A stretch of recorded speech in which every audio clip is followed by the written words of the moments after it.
left my heart to disciples round K-San, and my soul was sold with my cigarettes to the black market. From 1962, more than 60,000 Australians were sent to war in Vietnam, fighting in hellish conditions. Now, almost 50 years later, the survivors of this war are still battling to get the pay they were promised.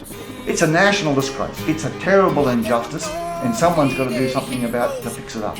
This is a burning issue out there amongst the ex-service community. They are financially hurting, they believe they've been left behind, and they believe they're being treated unfairly. This is Townsville, an army town, but now a place where once proud soldiers are forced to sell bric-a-brac to make ends meet. We needed some way to make funds, and somebody came up with the idea of having a market stall over the market. They're $8 each, so one.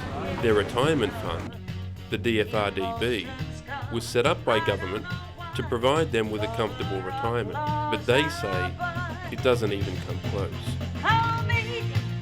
Our Vets Retirement Fund was established in the 70s.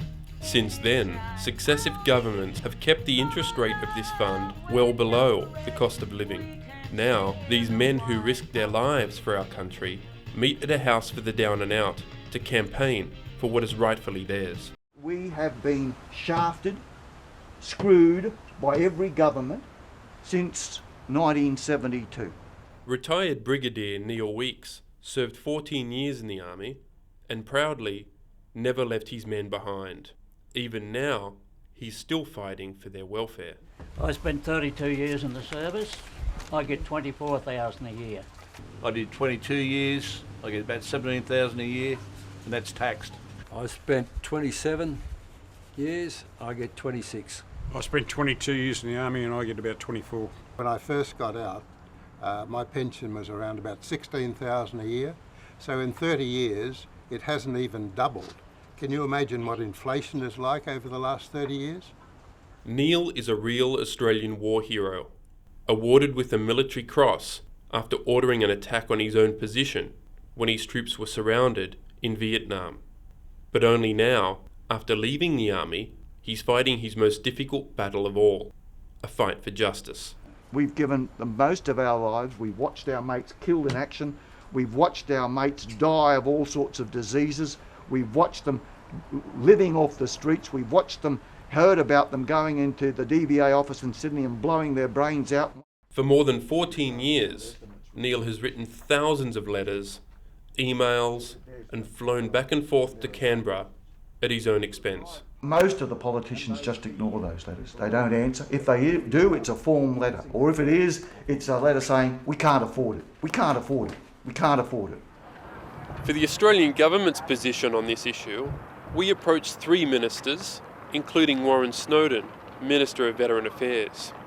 All refused to comment. They're weak. They are absolutely and utterly weak on this issue. I think the Australian public expect you to stump up for what you believe. If you believe something's not right, say it.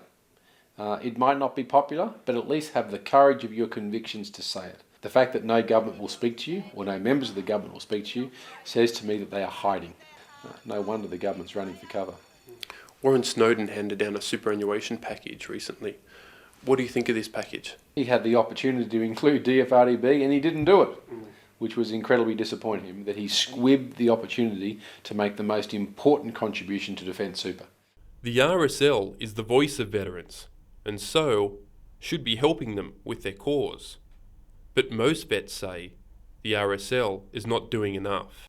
We've done things our way over the last 100 years, and I think we'll continue to do. We will change as we see change for reasons that other reasons haven't worked. Yeah, no, look, Neil Wicks's campaign is the way he does it, and we won't interfere and tell him how to do it, and we'll do our way. But RSL members believe no change will happen until ex-service organisations unite. Well, consolidarity is what we're all about, and the RSL is on one side and all the ex-service organisations appear to be on the other, and the two are not really getting together. The government recognises the RSL as the voice of ex-servicemen, but they are not voicing our opinion. The government's position on veterans like Neil Weeks who can't live on their superannuation alone is that these veterans also receive a military allowance and they can receive the old age pension. What the government doesn't say is that only a small number of veterans can receive that allowance, the permanently injured. And those veterans who do receive the old age pension have their super payouts reduced. We can't send fighting men and women overseas and expect them to fight in the most miserable and dreadful conditions imaginable, and then when they come back say, you know what, we actually think that you can live on a lower cost of living indexation than age pensioners can.